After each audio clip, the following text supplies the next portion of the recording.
할렐루야. 오늘도 새날을 주신 하나님을 찬양합니다.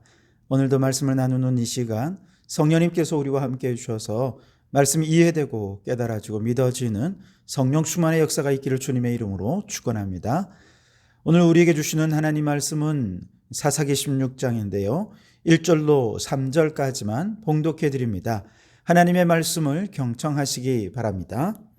삼손이 가사에 가서 거기서 한 기생을 보고 그에게로 들어갔더니 가사 사람들에게 삼손이 왔다고 알려지매 그들이 곧 그를 애워싸고 밤새도록 성문에 매복하고 밤새도록 조용히 하며 이르기를 새벽이 되거든 그를 죽이리라 하였더라. 삼손이 밤중까지 누워 있다가 그 밤중에 일어나 성문짝들과 두 문설주와 문 빗장을 빼어가지고 그것을 모두 어깨에 메고 헤브론 앞산 꼭대기로 가니라. 아멘. 오늘도 이 말씀을 통해 우리에게 주시는 하나님의 음성을 듣게 되기를 바랍니다. 삼손은 블레셋을 멸하고 이스라엘을 구원하고자 하는 열정은 누구보다 뜨거웠습니다. 그리고 그의 활약도 굉장히 눈부셨지요.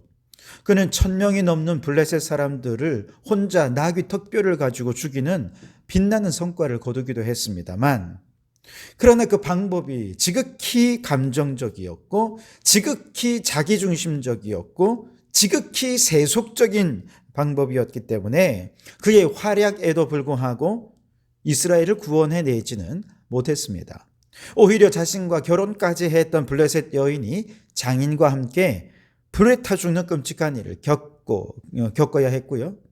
유다 자손들까지 곤경에 빠지게 만들게 하기도 했습니다. 이쯤 되면 그가 회개하고 다시 처음 나시린으로 구별된 그런 삶의 모습을 회복하는 것이 좋았을 텐데, 그리고 이제는 하나님의 방법으로 사사의 직분을 감당하고자 하는 것이 지혜로운 방법이었을 텐데, 삼손은 여전히 구별된 삶을 회복하지 못하고 세속적이고 방탕한 삶을 살아왔습니다. 자, 그러다가 이제 오늘 본문에 보시면 그는 또다시 블레셋의 가사 지방의 한 기생과 사랑에 빠지게 되죠. 이때 이 가사 지방은 오늘날 지금 이제 이스라엘과 하마스 간의 전쟁의 화마로 전 세계의 이목을 끌고 있는 저 가자지구를 말하는 것입니다. 그런데 2절에 보시면 이 기생 때문에 지금 삼손이 위기에 빠집니다. 가사 사람들에게 삼손이 왔다고 알려짐에 그들이 곧 그를 애워싸고 밤새도록 성문에 매복하고 밤새도록 조용히 하며 이르기를 새벽이 되거든 그를 죽이리라 하였더라. 삼손이 블레셋 사람들의 땅에 여우꼬리를 이용해서 불을 질렀죠. 나귀 턱뼈로 1000명을 죽였죠. 이런 얘기들이 이미 블레셋에 다 알려졌기 때문에 블레셋 사람들에게 삼손은 눈의 가시였습니다. 삼손을 죽이기 위해 혈안이 뛰어 있긴 했지만 그의 초자연적인 힘을 이미 알고 있었기 때문에 선뜻 누구도 맞서지 못했습니다. 그런데 마침 삼손이 블레셋 땅에 들어왔고 여인에 취하고 술에 취해 정신 못 차리고 있는 걸 보면서 지금이야말로 삼손을 죽일 절호의 기회다라고 생각하며 때를 기다린 것이죠. 자, 그런데 블레셋 사람들의 예상과는 다르게 삼손이 갑자기 한밤중에 일어나서 유유히 성을 빠져나옵니다. 3절에 보면 삼손이 밤중까지 누웠다가 그 밤중에 일어나 성 문짝들과 두 문설주와 문 빗장을 빼어가지고 그것을 모두 어깨에 메고 헤브론 앞산 꼭대기로 가니라 그랬어요. 갑자기 성 문짝과 두 문설주와 문 빗장까지 세트로 빼왔다는 거예요. 일단 이거 무게만 해도 보통이 아니죠. 우리 집에 문짝 하나만 해도 이거 들기 무겁지 않습니까? 근데 성문의 문짝입니다. 어마어마하게 성문은 크지요. 그리고 그건 양쪽으로 여닫는 거니까 이 문의 크기와 무게가 보통이 아닙니다. 여기에 문 설주와 문 빗장까지 하면 이거는 보통 사람들은 엄두를 못 내는 거죠. 그만큼 삼손이 굉장한 힘을 지녔다는 것이죠. 그런데 그 무거운 것을 가사에서 헤브론까지 어깨에 메고 왔다는 거예요. 가사부터 헤브론까지는 약 64km 정도가 됩니다. 우리로 치면 창원에서 저 사천 공항까지가 그 정도 거리가 돼요. 엄청난 거리죠.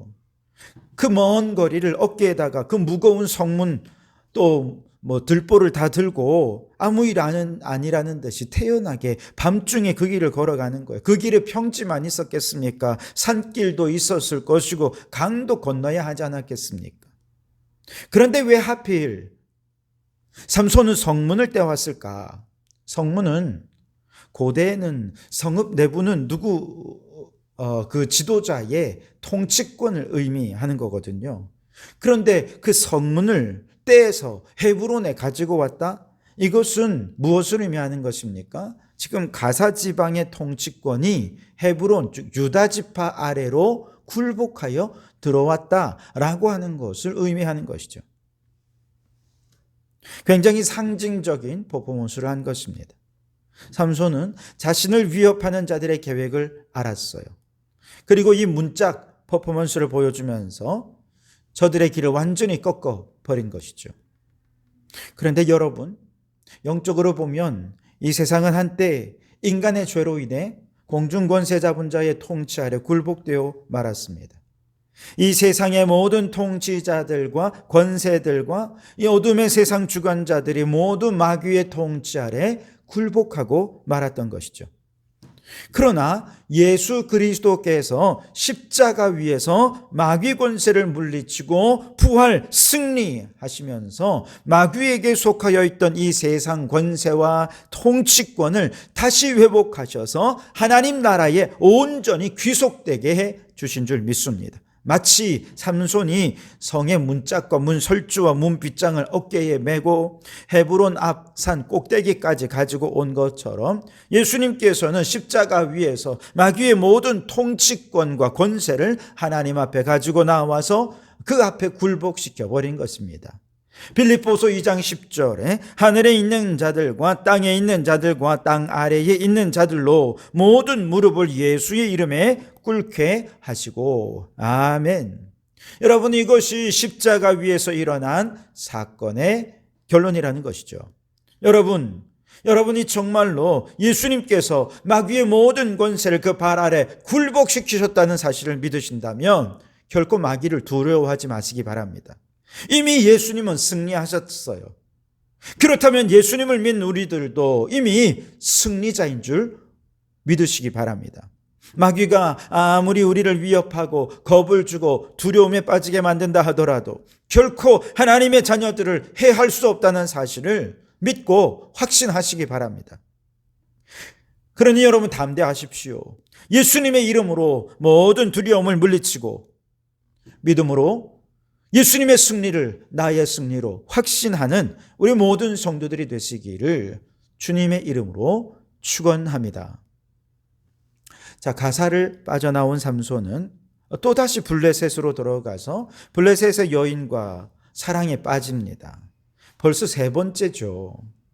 이때 삼손이 눈에 맞은 여인, 사랑에 빠진 여인이 바로 그 유명한 들릴라지요. 삼손은 들릴라를 정말 진심으로 사랑했던 것 같아요. 블레셋 방백들이 이번에도 삼손의 최대의 약점이 여자고 사랑이다라고 하는 걸 파악하고 들릴라를 이용해서 어떻게든 삼손을 무너뜨리려 계획을 짭니다. 그리고 세 번에 걸쳐서 삼손의 힘의 비결이 무엇인지, 어떻게 해야 그 힘을 약하게 만들 수 있는지를 캐내려 한 것이죠. 자, 5절 말씀해 보시면 블레셋 사람의 방백들이 그 여인에게로 올라가서 그에게 이르되 삼손을 꾀어서 무엇으로 말미암아 그 큰 힘이 생기는지, 그리고 우리가 어떻게 하면 능히 그를 결박하여 굴복하게 할 수 있는지 알아보라. 그리하면 우리가 각각 은 1,100개씩을 내게 주리라 하니 그랬습니다. 은 1,100개씩을 준다는 것. 당시 블레셋의 주요 도시가 5개였거든요. 그러니까 들릴라가 받게 될 은의 양은 총 5,500개가 되는 것이죠. 당시 한 사람의 노동자가 하루 평균 임금이 10세겔 정도 되니까 이것의 550배에 해당하는 은의 양을 받게 된다는 것을 의미합니다. 어마어마한 금액이죠. 이 엄청난 금액을 제안받은 들릴라가 이제 곧바로 삼손이 가진 힘의 비밀을 사랑을 이용해서, 그의 약점을 이용해서 캐내기 시작합니다. 끈질기 그녀의 설득에 결국 삼손은 머리카락의 힘의 비결임을 털어놓게 되었고, 결국 머리카락이 잘려지게 되면서 무기력하게 블레셋에게 붙잡히게 됩니다. 눈이 뽑히고 노줄로 매인 채로 옥에서 맷돌을 돌리는 수모와 수치를 당하게 되는 것이죠. 여러분, 이것을 보면 마귀가 우리의 약점을 너무 잘 알고 있다는 것을 우리는 깨닫게 됩니다. 마귀는요, 정말로 교묘하게 우리의 연약함, 우리의 약점을 파고들어서 우리를 공격하고 믿음을 무너뜨리게 만듭니다. 돈에 약한 사람은요, 돈으로 그를 시험에 빠지게 만듭니다. 성적으로 연약한 사람들은요, 성적인 면에서 시험에 빠지게 만듭니다. 질병으로 인해 마음이 연약해진 사람들은 그 질병으로 인해 시험에 빠지게 되죠. 인간관계에 약점을 가진 사람들은 그 관계 때문에 시험에 들고 마귀에게 무너지게 되는 것이죠. 이 모든 이면에 누가 있느냐? 마귀의 영적 공격이 있는 것이죠. 아무리 강한 사람이라 해도, 아무리 똑똑한 사람이라 해도, 모든 면에 빈틈없이 완벽한 것 같이 보이는 사람도 사실 약점 하나씩 없는 사람은 없습니다. 마귀는 그것을 기가 막히게 잘 알아요. 그리고 그 약점을 이용해 공격을 하죠. 왜요? 믿음을 주저앉게 만들기 위해서죠. 그 연약함 때문에 우리도 삼손처럼 마귀의 종노릇하는 비참한 상황으로 떨어질 때가 있겠지만, 그럼에도 불구하고 아직 기회는 우리에게 남아 있습니다. 블레셋의 다곤 신전에 수많은 사람들이 모여 다곤 신에게 큰 제사를 드리고 삼손을 두 기둥 사이에 묶어두고 그를 조롱하고 있을 때 마지막으로 삼손이 하나님 앞에 부르짖어 기도합니다. 28절 말씀에 보면 삼손이 여호와께 부르짖어 이르되 주 여호와여 구하옵나니 나를 생각하옵소서. 하나님이여 구하옵나니 이번만 나를 강하게 하사 나의 두 눈을 뺀 블레셋 사람에게 원수를 단번에 갚게 하옵소서 하고 그랬습니다. 이 기도를 드린 이후에 손이 묶인 기둥을 그는 무너뜨리는 괴력을 발휘하게 되었고, 그 신전 안에 있던 3,000명가량의 블레셋 사람들이 다 죽게 되었습니다. 그렇습니다. 우리는 연약하고 약점투성이고 마귀의 공격에 쉽게 넘어지는 자들이지만, 마치 삼손의 비장한 신앙적 결단이 마지막에 하나님의 응답하심을 이끌어내었던 것처럼 우리도 자기를 부인하는 비장한 신앙의 결단이 있다면 하늘의 보좌를 움직이고 놀라운 기도 응답을 경험하게 될 줄 믿습니다. 우리가 잘 아는 왕후 에스더, 죽으면 죽으리다 비장한 각오로 왕을 만나러 갔을 때 결국 유대민족을 죽음에서 구원해 낼 수 있었죠. 다니엘의 세 친구들이 풀무불에 던져지는 것을 마다하지 않고 비장한 결단으로 우상 앞에 절하지 않았고, 다니엘이 사자굴에 던져질 것을 마다하지 않고 비장한 결단으로 기도를 멈추지 않았을 때 하나님께서 그들을 모두 구원해 주셨던 것처럼 우리도 믿음의 결단으로 나아갈 수 있기를 바랍니다.